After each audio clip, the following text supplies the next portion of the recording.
Hello दोस्तों, तो welcome to revision study channel. Revision study channel,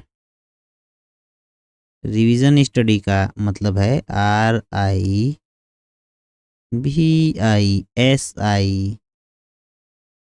revision study. Revision study channel पर आप लोग का हार्दिक स्वागत है। आप लोग मेरे इस चैनल पर बने रहिए और आप लोगों के लिए मैं एक अच्छी अच्छी वीडियो लाता रहूँगा। आज मैं रसायन विज्ञान के कुछ महत्वपूर्ण टॉपिकों को डिस्कशन करूँगा और आप लोगों के लिए मतलब एक अच्छे तरीके से पेश करूँगा। तो चलिए, रसायन विज्ञान, रसायन के बारे में हम लोग पढ़ेंगे। रसायन को हम लोग इंग्लिश में केमिस्ट्री बोलते हैं। और मैं अभी 1 घंटे 1.5 घंटे पहले एक वीडियो रिकॉर्डिंग किया हूँ। इसमें क्या इंसिडेंट हुआ है कि उसकी आवाज़ें गायब हो गई है। और रिकॉर्डिंग करने के बाद मुझको बहुत गुस्सा लगा है कि मतलब पूरी मेहनत 1.5 घंटे में प्रॉपर एकदम बढ़िया तरीके से रिकॉर्डिंग किया हूँ कि मतलब एक भी मिस्टेक ना हो पाए, थोड़ी सी भी जानकारी मिस्टेक ना हो। और मैं आप लोगों के लिए फिर से रिकॉर्डिंग चालू कर रहा हूँ, मतलब फिर से रिकॉर्डिंग कर रहा हूँ। तो इसमें थोड़ी सी गलतियाँ होगी, लेकिन उसमें उसमें उसको मैं बहुत अच्छे मेहनत से रिकॉर्ड किया था। चलिए फिर स्टार्ट करते हैं। रसायन विज्ञान, रसायन विज्ञान को इंग्लिश में हम लोग केमिस्ट्री बोलते हैं। क्या बोलते हैं? Chemistry, chemistry, chemistry. और इसकी जो शुरुआत कहाँ से हुई थी? तो मिस्र से हुई थी। मिस्र, कहाँ से हुई थी? मिस्र से। और मिस्र में कहाँ से, कब हुई थी, क्यों हुई थी? तो एक काली नाम की मिट्टी होती थी, उसी के अध्ययन को हम लोग केमी बोलते थे। क्या बोलते थे? केमी बोला जाता था। और इसी से केमिस्ट्री की शुरुआत हुई, याद रखिएगा। मिस्र देश को केमिस्ट्री का जनक माना जाता है। केमिस्ट्री देश किस देश को, अगर पूछे किस देश को केमिस्ट्री रसायन का जनक माना जाता है, तो मिस्र देश को। और रसायन विज्ञान का जो फादर होता है, फादर हैं रसायन विज्ञान के जो पिता बोले जाते हैं, जो रसायन विज्ञान के जनक बोले जाते हैं, उनको हम लोग जानते हैं लेवाजियर, लेवाजियर के नाम से जानते हैं। आगे देखिएगा कि लेवाजियर ने केमिस्ट्री की खोज की थी, केमिस्ट्री के पिता कहे जाते हैं।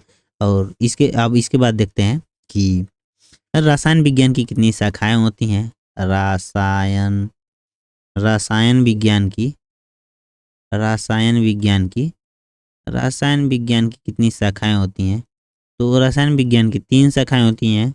भौतिक विज्ञान, भौतिक रसायन, भौतिक रसायन। और उसके बाद होता है अकार्बनिक, अकार्बनिक।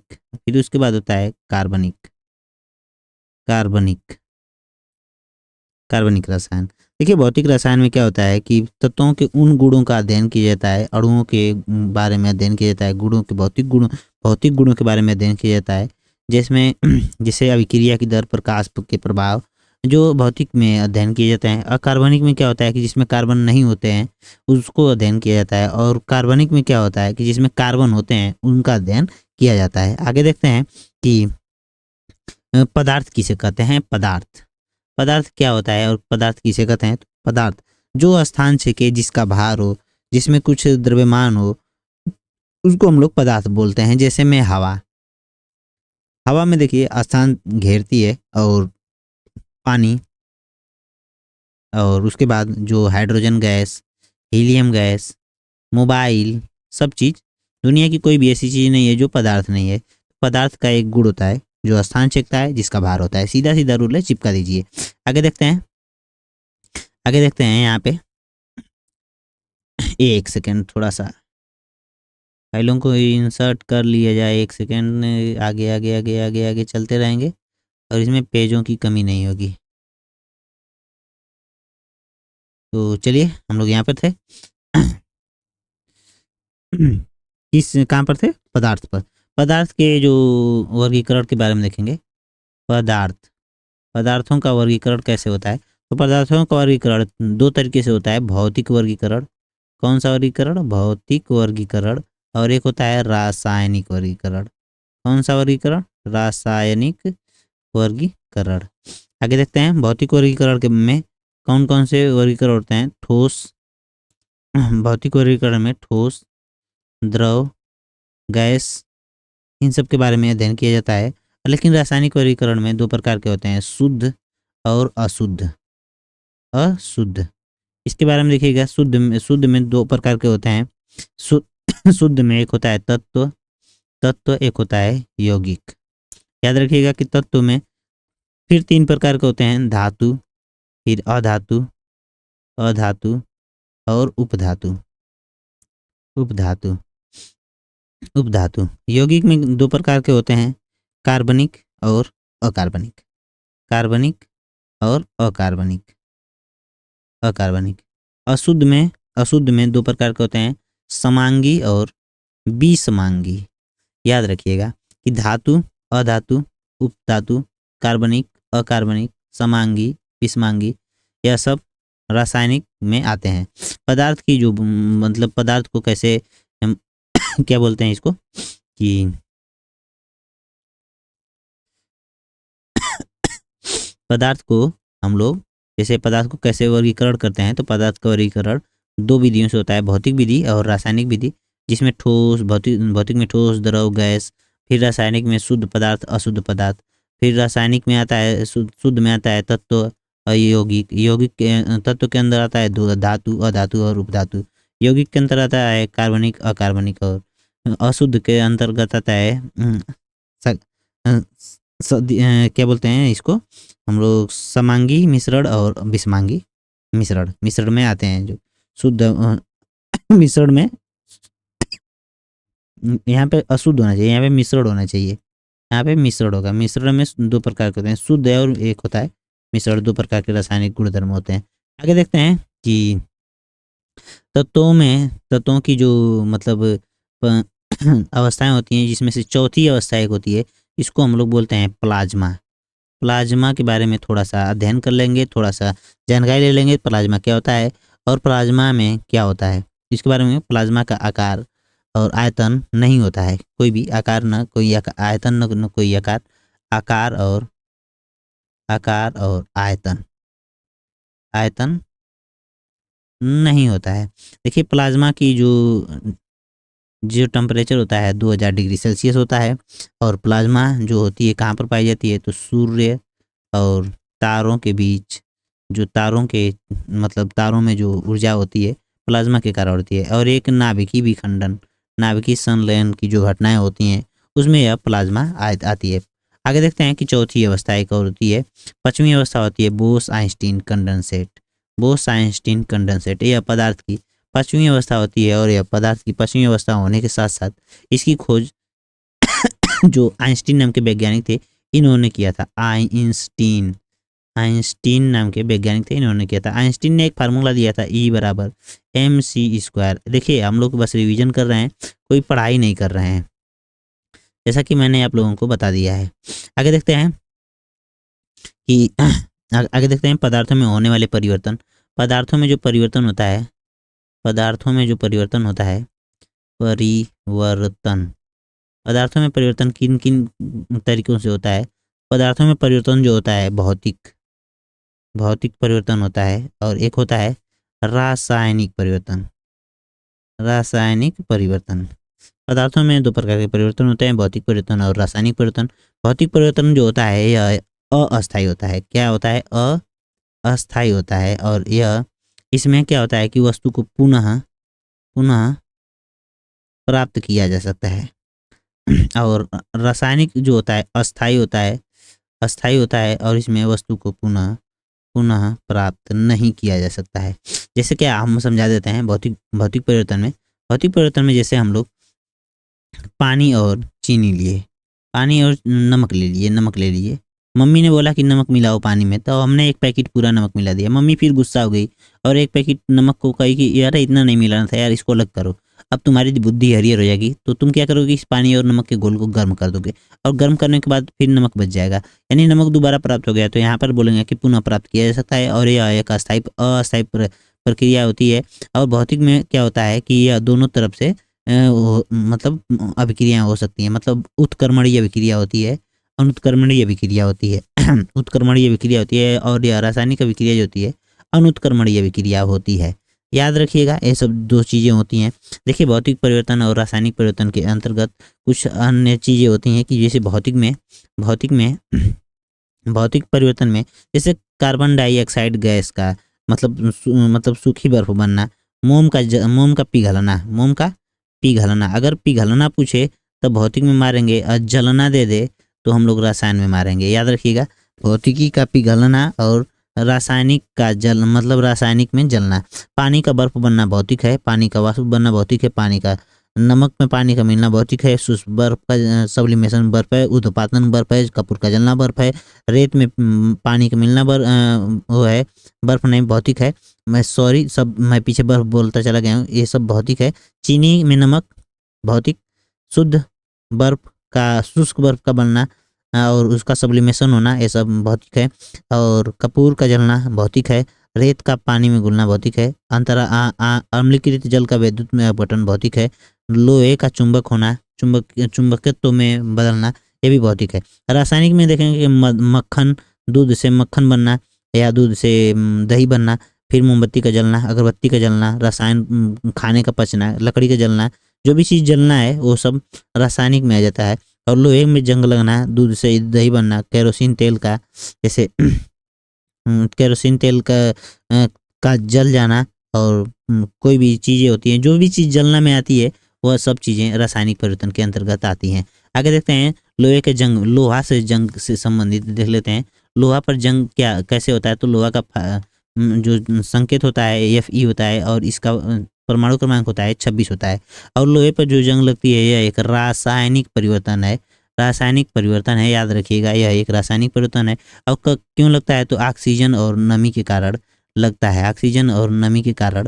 है, याद रखिएगा। और जैसे लोहे पर जब जंग लग जाती है, लोहे पर जंग की बात हम कर रहे हैं, लोहे पर जब जंग लग जाती है तो भार क्या होता है, भार जब बढ़ जाता है और इसकी आयु क्या होती है, आयु घट जाती है। याद रखिएगा कि आयु घट जाती है। और इसको बचाने के लिए हम लोग जिंक का प्रयोग करते हैं, जिसको हम लोग जस्तीकरण बोलते हैं, जस्तीकरण बोलते हैं, इसको हम लोग जस्तीकरण बोलते हैं। यशद लेपन भी बोलते हैं, गैल्वेनाइजिंग भी बोलते हैं, गैल्वेनाइजिंग भी बोला जाता है। याद रखिएगा इन सब चीज़ों के बारे में। अब इसको जंग से बजाने के लिए क्लोरिफिकेशन भी किया जाता है। जैसे इस पर क्या होता है कि मतलब क्रोमाइजिंग किया जाता है, क्रोमाइजिंग क्रोमियम की परत चढ़ाना क्रोमाइजिंग होता है। आगे देखते हैं जेड से संबंधित कुछ तत्व मौजूद होते हैं। जिंक की कमी के कारण जो धान में होता है, धान में खैरा रोग होता है। याद रखिएगा, धान में खैरा रोग होता है। धान की जो पेंड़ी होती है उसमें मेथेन गैस पाई जाती है। मेथेन गैस का फार्मूला होता है CH4, और यह कार्बन के 4 परमाणुओं से जुड़ा होता है। हाइड्रोजन के 4 परमाणु से कार्बन जुड़ा होता है, इस तरह से होता है। और मेथेन जो होता है CnH2n+2 वाले फार्मूले पर बनता है। यह एथेन का फार्मूला होता है और मेथेन इसी से बनता है। आगे देखिएगा कि आगे देखते हैं कि तत्व में जो तत्व किसे कहते हैं और तत्व क्या होता है। तो जो शुद्ध पदार्थों में जो तत्व यहाँ पर हम लोग देख रहे थे, यहाँ पर कहाँ देख रहे थे, यहाँ पर कहाँ गया ये ऊपर, एक सेकेंड, यहाँ पर था। यहाँ पर हम लोग शुद्ध पदार्थों में रासायनिक तत्व, भौतिक में ठोस द्रव गैस हो गया। फिर उसके बाद शुद्ध में हम लोग देखेंगे कि रासायनिक में तत्व के बारे में, और फिर उसके बारे में यौगिक के बारे में देखेंगे। और उसके बाद हम लोग धातु व धातु के बारे में देखते चले जाएंगे। आगे देखेंगे कि तत्व क्या होता है कि वो अशुद्ध पदार्थ होता है जिसे तोड़ा नहीं जा सकता है, नहीं तोड़ा जा सकता है पर अन्य पदार्थ में बदला नहीं जा सकता। मतलब इसको जैसे जो तत्व होता है ना, तत्व को हम लोग किसी भी चीज़ में तोड़ सकते हैं, लेकिन क्या होता है कि दूसरे चीज़ में नहीं बदल सकते हैं। जैसे हाइड्रोजन है, इसको हम लोग कितना हो तोड़ दें, एकदम पूरा तोड़ कर बना दें, लेकिन फिर भी इसके अणु में जो हाइड्रोजन के गुण ही रहेंगे। आगे देखते हैं तत्व का यह सूक्ष्मतम कण होता है, यह तत्व का जो सूक्ष्मतम कण होता है जिसको हम लोग परमाणु बोलते हैं। तत्व का जो सूक्ष्मतम कण होता है उसको हम लोग परमाणु बोलते हैं। याद रखिएगा, तत्व के सूक्ष्मतम कण को परमाणु बोलते हैं। अब तक जो तत्वों की खोज हो चुकी है 118 हो चुकी है, जो कि पीरियोडिक टेबल जिसी आवर्त सारणी में जो भी है हमारे आवर्त सारणी में 118 तत्व हैं। याद रखिएगा, अनुस्टेशियम 118वां तत्व है। अनुस्टेशियम, अनुस्टेशियम, अनुसेटियम, सेटियम, अनुसेटियम जो है तत्व जो है 118वां तत्व है। देखते हैं तत्व में कौन कौन चीज़ आते हैं। अभी हम लोग पीछे बताए हैं तत्व में 3 चीज़ें आती हैं। कौन कौन सी? धातु, धातु, फिर अधातु, अधातु, और उसके बाद आती है उपधातु, उपधातु। आगे देखेंगे कि तत्वों में कौन कौन चीज जो कौन कौन से ऐसे तत्व हैं जो पृथ्वी पर पाए जाते हैं और सर्वाधिक मात्रा में पाए जाते हैं। सबसे ज़्यादा पाया जाता है ऑक्सीजन, और उसके बाद सिलिकॉन, फिर उसके बाद एल्युमिनियम, फिर उसके बाद पाया जाता है फेरस। देखते हैं ऑक्सीजन जो होता है, ऑक्सीजन अगर दे दे तो यह एक ऐसा तत्व है जो अधातु है और पृथ्वी की सतह पर सबसे ज़्यादा मात्रा में पाया जाता है। अधातु है जो पृथ्वी की सतह पर सबसे ज़्यादा मात्रा में पाया जाता है। और धातु में पूछेगा तो एल्युमिनियम को मारेंगे। याद रखिएगा कि एल्युमिनियम जो है धातु सबसे ज़्यादा पाई जाती है, और सिलिकॉन उपधातु है, उपधातु है जो सर्वाधिक मात्रा में पाई जाती है। याद रखिएगा सर्वाधिक मात्रा में पाई जाने वाली उपधातु जो है सिलिकॉन है। इसका फार्मूला जो होता है, इसका जो फार्मूला होता है SI होता है। मैं लिख देता हूँ एक बार, SI इस तरह से होता है। आगे देखते हैं कि भू प्रवृत्ति पर, और वही चीज़ मानव शरीर में पूछ दे। मानव शरीर में सबसे ज़्यादा पाया जाता है ऑक्सीजन, फिर उसके बाद पाया जाता है कार्बन, फिर उसके बाद पाया जाता है हाइड्रोजन, और फिर उसके बाद पाया जाता है नाइट्रोजन, और फिर उसके बाद पाया जाता है कैल्शियम। कैल्शियम, और यह कैल्शियम जो होता है हड्डियों को मजबूत बनाने में, बोन को मतलब मजबूत बनाने में काम करता है। और कैल्शियम जो सबसे ज़्यादा जो धातु पाई जाती है शरीर में, सबसे ज़्यादा जो धातु पाई जाती है वो कैल्शियम होती है। बाकी ये सब अधातु होते हैं। याद रखिएगा कि ऑक्सीजन, कार्बन, हाइड्रोजन, नाइट्रोजन यह सब अधातु की श्रेणी में आते हैं। याद रखिएगा ये सब चीज़ें। और शरीर में सबसे ज़्यादा जो धातु पाई जाती है वह होती है कैल्शियम। कैल्शियम का प्रयोग होता है Ca होता है, और कैल्शियम से संबंधित कुछ सवाल होते हैं जैसे CaCO3, यह कैल्शियम कार्बोनेट का फार्मूला होता है। और इससे क्या होता है, कैल्शियम कार्बोनेट जैसे जब चूना कली घर का कर दिया जाता है तो जो चमक होती है इसी के कारण आती है। याद रखिएगा कि इसी से बना होता है कि जो कछुआ होता है उसकी खपड़ोई बननी होती है। कछुआ की जो ऊपरी परत होती है, कछुआ की ऊपरी परत होती है, घोंघा का नाम आप लोग सुने होंगे। घोंघा की ऊपरी परत जो होती है इसी चीज़ की बनी होती है। आगे देखते हैं हम लोग तत्व से संबंधित यौगिक के बारे में देख लेते हैं। अभी अशुद्ध पदार्थ में देखेंगे यौगिक जो होता है यह किसी भी दो तत्वों को एक निश्चित अनुपात, जहाँ पर निश्चित अनुपात पूछ दे, निश्चित अनुपात दे दे, वहाँ पे हम लोग यौगिक का मारेंगे। निश्चित अनुपात में मिलाएंगे तो यौगिक, और वहीं पे अनिश्चित दे दे, अनिश्चित अनुपात दे दे तो वहाँ पे हम लोग मारेंगे मिश्रण। याद रखिएगा कि मिश्रण में निश्चित अनुपात नहीं होता है और यौगिक में निश्चित अनुपात होता है। यहाँ पे क्या होता है कि जिसमें जो भी तत्व मिलाए जाते हैं, जो भी चीज़ें होती हैं, जो भी तत्व होते हैं उनके गुणधर्म मौजूद नहीं होते हैं। जैसे हाइड्रोजन और ऑक्सीजन को मिलाएंगे तो H2O तो बन जाएगा, लेकिन H2O में हाइड्रोजन और ऑक्सीजन के गुण मौजूद नहीं होंगे। लेकिन यहाँ पर मिश्रण में क्या होगा कि यहाँ पर गुण मौजूद होते हैं। जैसे चीनी और पानी को मिला देते हैं तो चीनी और पानी में चीनी का गुण और पानी के गुण दोनों मौजूद होते हैं शरबत में। याद रखिएगा कि यौगिक के जो सूक्ष्मतम कण होते हैं उनको हम लोग अणु बोलते हैं। और अणु दो प्रकार के होते हैं, एक समअणु, एक विषमअणु होता है। समअणु में जैसे होता है कि समान अणु, जैसे H2 से H2, N2 से N2, और विषमअणु में H2 NaCl, ये सब विषमअणु के अंतर्गत आते हैं। याद रखिएगा कि परमाणुकता किसे कहते हैं, परमाणुकता क्या होती है कि तत्व किसी तत्व अथवा यौगिक के एक अणु के निर्माण में प्रयुक्त होने वाले परमाणुओं की संख्या को हम लोग परमाणुकता बोलते हैं। जैसे एक यौगिक जो होता है उसके मान लीजिए यौगिक हम लोग तैयार कर रहे हैं, उसमें जितने भी तत्व लग रहे हैं उन तत्वों के परमाणुओं की जो संख्या होती है उसको हम लोग परमाणुकता बोलते हैं। जैसे मान लीजिए कि H2O यह एक यौगिक है और यह किन तत्वों से मिलकर बना है, H और H2 और प्लस O से। इसमें कितने परमाणु हैं, H के 2 और ऑक्सीजन के एक, हाइड्रोजन की एक, हाइड्रोजन की दो और ऑक्सीजन की एक, मतलब कुल परमाणुकता कितनी हो जाएगी, 3 हो जाएगी।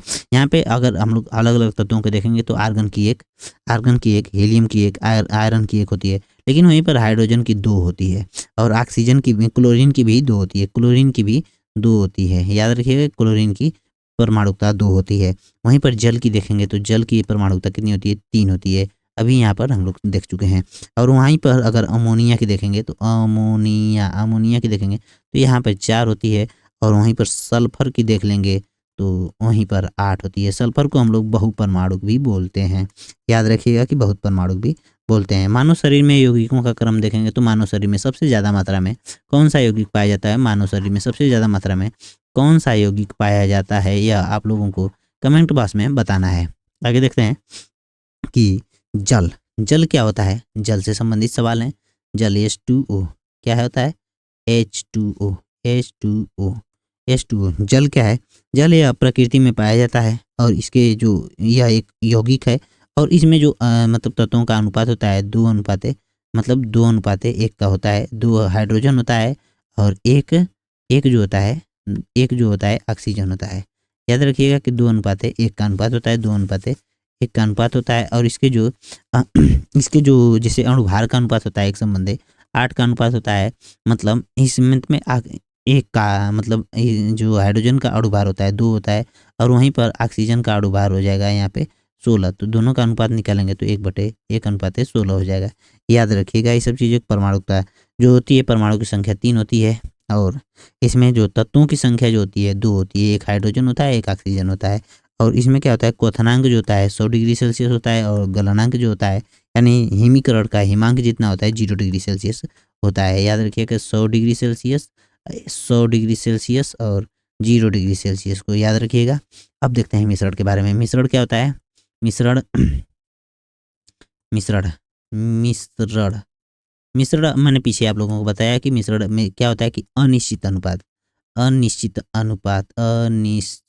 अनुपात के में मिला देने को हम लोग मिश्रण बोलते हैं। किसी भी तत्वों के परमाणु या पदार्थों को, या दो से अधिक पदार्थों को एक अनिश्चित अनुपात में मिला देने पर हम लोग उसको मिश्रण तैयार कर लेते हैं। मिश्रण में कौन कौन चीज़ें आती हैं, तो मिश्रण में आती है हवा, हवा देखिए, वायु, वायु क्या है, मिश्रण होता है। वायु कैसा मिश्रण होता है, तो गैसों का मिश्रण होता है, हाइड्रोजन, हीलियम, लिथियम सब गैसें होती हैं, नाइट्रोजन, ऑक्सीजन, और वहीं पे कार्बन डाइऑक्साइड गैस, इन सब का मिश्रण होता है। तो यहाँ पे हाइड्रोजन हीलियम का तो पता नहीं, लेकिन नाइट्रोजन का पूछ देता है तो 78% आता है, और 21% ऑक्सीजन होती है वायुमंडल में, और वायुमंडल में 0.03% क्या होती है, कार्बन डाइऑक्साइड गैस होती है। इन सब चीज़ों को याद रखिएगा कि मिश्रण में कौन कौन चीज़ें और आती हैं। बारूद आता है, बारूद आता है, फिर उसके बाद चीनी का पानी आता है, चीनी का घोल आता है, मतलब शरबत, शरबत आता है, और उसके बाद होता है मिश्र धातुएं जो होती हैं सब मिश्रण के अंतर्गत आती हैं, जैसे पीतल, पीतल, कांसा, कांसा, कांसा, ये सब चीज़ें जो होती हैं मिश्रण के अंतर्गत आती हैं। मिश्रण 2 प्रकार के होते हैं, एक होता है समांगी समांगी मिश्रण, और एक होता है विषमांगी मिश्रण। विषमांगी मिश्रण, समांगी मिश्रण में क्या होता है कि जो समान तत्व होते हैं, जैसे समान प्रकार के समान गुणधर्म के जो तत्व होते हैं उसको हम लोग समांगी मिश्रण, जो 2 तत्व जैसे एक तत्व है, यहाँ पे जो समान, इसमें पानी है इसमें चीनी है, दोनों के गुण जैसे देखने में समान लगते हैं, और उसको हम लोग मिलाते हैं तो वो समांगी मिश्रण के अंतर्गत आते हैं। जैसे यहाँ पे हम लोग पानी ले लिए, और यहाँ पे हम लोग बालू ले लिए। अब पानी और बालू के मिश्रण को हम लोग बिस्मांगी मिश्रण बोलेंगे। वहीं पे पानी और पेट्रोल के मिश्रण को भी बिस्मांगी मिश्रण बोलेंगे। दूध और पेट्रोल के मिश्रण को भी, दूध और पानी के मिश्रण को भी बिस्मांगी मिश्रण बोलेंगे। पूछ देता है कि दूध कैसा, दूध में अगर पानी को मिला दिया है तो यह कैसा मिश्रण है, तो यह बिस्मांगी मिश्रण होता है। याद रखिएगा दोस्तों, बिस्मांगी मिश्रण होता है। अब देख लेते हैं थोड़ी सी और जानकारी, थोड़ा सा अलग जो फैक्ट है उसके बारे में देख लेते हैं कि रवाकरण क्या होता है। रवाकरण, रवाकरण मतलब होता है क्रिस्टलाइजेशन। रवाकरण, क्रिस्टलाइजेशन क्या होता है, जैसे हमने एक गिलास पानी लिया और एक गिलास में हम लोग एक शराब की मात्रा, शराब की कुछ मात्रा मिला दी है, इसमें कुछ शराब मिला है, कुछ शराब को मिला दी है। यहाँ पे यह हो गई शराब, शराब, और यहाँ पे ये वाला हो गया पानी। ये जो पीला कलर से है मैंने बना दिया पानी। वैसे तो पानी जो होता है पीला नहीं होता है, लेकिन यहाँ पे शराब पीले नीली भी नहीं होती है। तो पानी और इसको मिलाए, अब क्या हुआ कि यह एल्कोहल ज़्यादा मात्रा में मिल गया। एल्कोहल की मात्रा जो है ज़्यादा हो गई। तो एल्कोहल की मात्रा ज़्यादा हो गई तो हमको पीना नहीं है, तो हम क्या करेंगे कि इसको फ्रीजिंग कर देंगे। इसको फ्रीजिंग करेंगे तो ये ठंडा करके हम लोग जब ठंडा करेंगे तो पानी जम जाएगा, और शराब उसी टेम्परेचर पर, जिस टेम्परेचर पर पानी जमता है उस टेम्परेचर पर शराब नहीं जमेगा। यानी H2O तो जम जाएगा, वहीं पर एल्कोहल C2H5OH नहीं जमता है, यह तरल अवस्था में बना रहता है। और फिर इसको अलग कर लेंगे और इसको हम लोग फेंक देंगे, या इसमें फिर इसको कम कर देंगे, और फिर इसको ठंडा गर्म करेंगे तो थोड़ा सा पानी गर्म करेंगे तो दोनों मिल जाएगा और इसको पी सकते हैं। आगे देखते हैं कि एक होता है आसवन विधि। आसवन विधि में क्या होता है कि किसी द्रव को जैसे शुद्ध करना है, तो उसमें जो आसवन विधि होती है, आसवन विधि में जैसे हम लोगों को एक ऐसा मतलब द्रव लेना है जिनके जो है मतलब क्वथनांक में काफ़ी ज़्यादा अंतर हो। जैसे हम लोग लेते हैं समुद्र का पानी और इसमें नमक होता है, और समुद्र के पानी से हम लोग डायरेक्ट नमक को अलग करने की कोशिश करते हैं। तो यहाँ पे हम लोग क्या करेंगे कि इसको गर्म करेंगे, नमक और पानी को हम लोग आसवन विधि से अलग करेंगे। यानी आसवन विधि से हम लोग क्या करेंगे कि पानी को वाष्प के द्वारा अलग कर लिया जाएगा और नमक को अलग कर लिया जाएगा। नमक को अलग कर, राइटिंग पर मत जाइएगा दोस्तों, ये सब वीडियो जो है रिवीजन के लिए। अगर आप लोगों को वीडियो अच्छी लगे तो वीडियो को लाइक और शेयर कमेंट जरूर कीजिएगा, चैनल को साथ ही साथ सब्सक्राइब करने की कोशिश जरूर कीजिएगा। सब्सक्राइब का बटन नीचे ही दिया होता है दोस्तों, क्योंकि सब्सक्राइब करने में आपको थोड़ी सी मेहनत तो नहीं लगेगी, मैं आशा करता हूँ। अगर आप लोगों को मेहनत लगती है तो सब्सक्राइब मत कीजिएगा, कोई दिक्कत नहीं है। आप लोग अगर सब्सक्राइब नहीं करेंगे तो कोई क्या हो जाएगा, मेरा चैनल वैसे भी अच्छा नहीं है और कुछ चीज़ें अच्छी नहीं चल रही हैं जीवन में। जो भी चीज़ें हैं चल रही हैं, चलती रहेंगी, और रुकने का काम नहीं है, रुकना ज़िंदगी नहीं है। आगे देखेंगे कि भाप आसन क्या होता है और प्रभाजी आसन क्या होता है। प्रभाजी आसन कुछ ऐसा आसन होता है। प्रभाजी आसन में क्या होता है कि ऐसे यौगिक जिनमें क्या होता है कि जो क्वथनांक में कम का अंतर हो, जैसे डीजल और पेट्रोल। डीजल और पेट्रोल को हम लोग को अलग करना है। इन दोनों के पेट्रोल को अलग करना है, तो इन दोनों के मतलब क्वथनांक में बहुत कम का अंतर होता है, क्योंकि इनको हम लोग प्रभाजी आसन से ही अलग कर सकते हैं। जिनके क्वथनांक में कम का अंतर होता है उसको हम लोग प्रभाजी आसन के द्वारा मतलब अलग कर सकते हैं। आगे देखते हैं कि एक होता है, इसको बोलते हैं निस्यंदन। निस्यंदन क्या होता है? निस्यंदन में जो होता है निस्यंदन क्या होता है? निस्यंदन में जैसे क्या होता है कि जैसे यह पानी है, यह बारिश का पानी आया, मान लीजिए यहाँ पे बारिश का पानी आया यहाँ पे, और यहाँ पे इकट्ठा हो गया तालाब में। अब यह धीरे धीरे धीरे धीरे धीरे धीरे धीरे धीरे धीरे रिस गया, रिस के यहाँ पर आ गया। और फिर क्या किए कि मान लीजिए कि यहाँ पे, और ये है दिल्ली शहर, रेखा जी हैं जो दिल्ली की सीएम हैं, तो इन्होंने यहाँ पे क्या किया, एक बोरिंग करवाई, और यहाँ से फिर इस पानी को इन्होंने पी लिया। तो मतलब एक ओर से पानी रिस कर दूसरी तरफ से निकल जा रहा है, तो इसको हम लोग बोलते हैं रिस कर। जो सफाई की प्रक्रिया होती है उसको हम लोग बोलते हैं मतलब निस्यंदन। इस पानी को हम लोग ट्यूबवेल मतलब समरसेबल और जो हैंड पंप होता है उसके द्वारा हम लोग निकाल लेते हैं। मतलब एक तरफ से पानी आया, एक तरफ से निकल गया। ज़मीन से जो रिस कर नीचे जाता है पानी, उसको हम लोग निस्यंदन की प्रक्रिया बोलते हैं। इसको जैसे क्या होता है कि जो ठोस पदार्थ होते हैं, जो छोटे छोटे ठोस पदार्थ होते हैं, इन जमीन की परतों में रुक जाते हैं, निलंबित हो जाते हैं। इस तरह से जो क्या होता है कि निलंबित होकर जो हानिकारक तत्व होते हैं वो रुक जाते हैं। आगे देख लेते हैं कि विसरण क्या होता है। विसरण क्या होता है? विसरण में जो चीज़ें होती हैं, क्या होता है कि जैसे दो गैसों का मिलना, दो गैसों के जो घनत्व के अलग अलग होने के कारण, जो घनत्व जब अलग अलग होता है, तो इन घनत्व के अलग अलग होने के कारण जब दो गैसें मिलती हैं तो क्या होता है कि विसरण होता है। जैसे क्या होता है कि विसरण हम लोग कहते हैं कि गैसों का मतलब मिलना और गैसों का फैलना जो होता है मिश्रण के अंतर्गत आता है। आगे देख लेते हैं विसरण के अंतर्गत आता है एक चीज। विसरण का गुण जो होता है खाने को गर्म करने और सुगंध जो कमरे में फैल जाती है वो विषण के कारण ही होती है। इत्र का बोतल अगर खोल दिया जाता है तो भी विषण के कारण ही इत्र फैलता है। मूत्र में जो दुर्गंध आती है, मूत्र में जो दुर्गंध आती है टॉयलेट में, जो हम लोग पब्लिक टॉयलेट देखते हैं तो वो दूर से ही बास करने लगता है। ये सब चीज़ें याद रखने की बातें हैं। आगे देख लेते हैं गैस, ठोस और द्रव के बारे में। गैस, और यहाँ पे लिखेंगे ठोस, और यहाँ पे लिखेंगे गैस, ठोस, द्रव और गैस, यहाँ पे द्रव। देखिए अगर हम लोग इस तरह से इसका कॉम्बिनेशन बनाए और यहाँ से हम लोग अगर ठोस को द्रव में बदलना है तो हम लोग इसको गला देंगे। क्या करेंगे? इसको गला देंगे। तो गलनांक ही इसका गलाना ही गलनांक मतलब मेल्टिंग कहलाता है। और फिर ठोस द्रव से ठोस को करें तो इसको जमा देंगे, जमाव कहते हैं। तो इसको हम लोग फ्रीजिंग बोलते हैं, इंग्लिश में फ्रीज कर देना, फ्रीज बोल देना, फ्रीजिंग बोलते हैं। वहीं से ठोस से सीधा गैस बनता है तो इसको हम लोग ठोस से गैस बनना तो ऊर्ध्वपातन बोलते हैं, ऊर्ध्वपातन बोलते हैं। और वहीं पर गैस से ज़्यादा सीधे ठोस में बनता है तो इसको हम लोग क्या बोलते हैं? गैस से ठोस का बनना है क्या बोलते हैं? डिपोजिशन। क्या बोलते हैं? डिपोजिशन,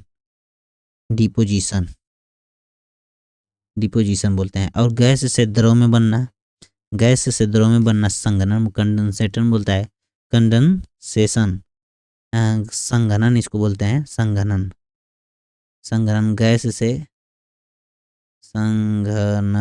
संघनन बोला जाता है। और द्रव से गैस का बनाना क्या होता है? वाष्पन होता है। याद रखिएगा ये सब चीज़ें। आगे देख लेते हैं कि ऊर्ध्वपातन क्या होता है? जब कोई चीज़ें जो होती हैं सीधे ठोस से सीधे गैस में बदल जाती हैं तो उसको ऊर्ध्वपातन बोलते हैं। जैसे ऊर्ध्वपातन में कुछ ऐसे तत्व आते हैं, जैसे कुछ ऐसे पदार्थ आते हैं जिसको हम लोग कपूर, आयोडीन, सल्फर, नौसादर, एंथ्रासीन, बेंजोइक अम्ल और नेप्थलीन होते हैं। बेंजोइक अम्ल का उपयोग, बेंजोइक अम्ल जो होता है, बेंजोइक अम्ल का यूज कहाँ कहाँ होता है? तो बेंजोइक अम्ल का यूज जो होता है खाद्य संस्करण में, किस चीज़ में? खाद्य संस्करण में यूज होता है। और समुद्री घास से आयोडीन प्राप्त होता है। याद रखिएगा इन सब चीज़ों को। समुद्री घास से, समुद्र से सोडियम प्राप्त होता है, समुद्र से नमक प्राप्त होता है। समुद्र में बहुत चीज़ें होती हैं यार। उच्च दाब और निम्न दाब पर गैसें संघनित की जाती हैं। हाइड्रोजन जो होता है, भार जो होता है, सबसे ज़्यादा भार जो होता है नाइट्रोजन का हीलियम से ज़्यादा होता है। याद रखिएगा नाइट्रोजन का हीलियम से ज़्यादा होता है। इसीलिए नाइट्रोजन गैस जो होती है वह जो गहराई में जब जो चीज़ें हैं जाती हैं, जो चीज़ें गहराई में जाती हैं, मतलब गोताखोर जब गहराई में जाते हैं तो मतलब नाइट्रोजन से भरे हुए सिलेंडर को लेकर जाते हैं। तो ये सब चीज़ें रहीं आज के लिए। इतना ही मुझको लगता है कि रिवीजन करना ज़्यादा, मतलब छोटी छोटी वीडियो रहेगी तो अच्छा रहेगा। और रिवीजन करना एक अच्छा मतलब काम है। आप लोग रिवीजन करते रहिए और रिवीजन करना ज़रूरी होता है दोस्तों। अगर आप लोगों को यह वीडियो अच्छी लगे और इफ़ेक्टिव लगे तो आप लोग इस चैनल रिवीजन स्टडी, RIVI,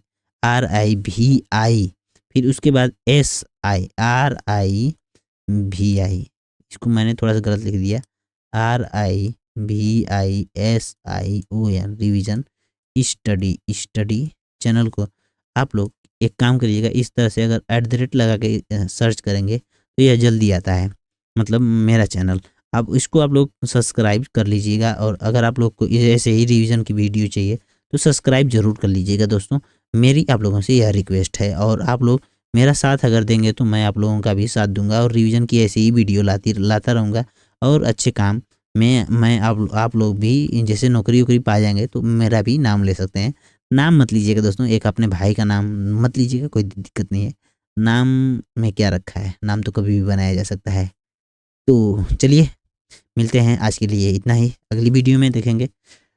साथ ही साथ आप लोगों से कहना चाहेंगे कि चैनल को सब्सक्राइब जरूर करिएगा दोस्तों, भूलिएगा मत। चैनल को सब्सक्राइब करेंगे तो एक अच्छी आधारभूत संरचना बनेगी, लोग मेरे चैनल से जुड़ेंगे और आप लोग भी जुड़े रहेंगे, आप लोगों को नोटिफिकेशन पहुंचता रहेगा। तो जय हिंद, जय भारत। आज के लिए इतना ही।